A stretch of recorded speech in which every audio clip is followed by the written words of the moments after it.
ഷിംജിത മുസ്തഫയ്ക്കെതിരെ മറ്റൊരു പരാതി കൂടിയുണ്ടെന്ന് മരിച്ച ദീപകിന്റെ കുടുംബം. എങ്ങനെയുണ്ട്, സംഭവിക്കില്ലേ? ഷിംജിത വീഡിയോ ചിത്രീകരിച്ച ബസ്സിലുണ്ടായിരുന്ന പെൺകുട്ടിയാണ് കണ്ണൂർ പോലീസിൽ പരാതി നൽകിയത്. ഇപ്പൊ എന്തായടാ? അയാളെ വീഴ്ത്തി, വഴിയെ പോയവരെ വീഴ്ത്തി, നീയും വീണ് വയറും കീറിയപ്പോ സമാധാനമായല്ലോ. തന്റെ മുഖം അനാവശ്യമായി ചിത്രീകരിച്ച് സമൂഹമാധ്യമങ്ങളിൽ പ്രചരിപ്പിച്ചുവെന്നാണ് പരാതി.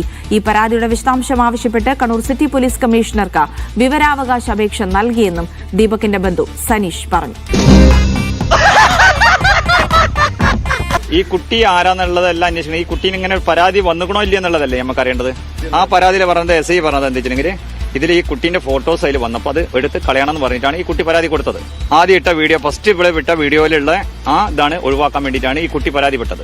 ഇത്ര ആയ സ്ഥിതിക്ക് സത്യാവസ്ഥ തുറന്നു പറയാൻ ഞാൻ നിർബന്ധിതനാണ്.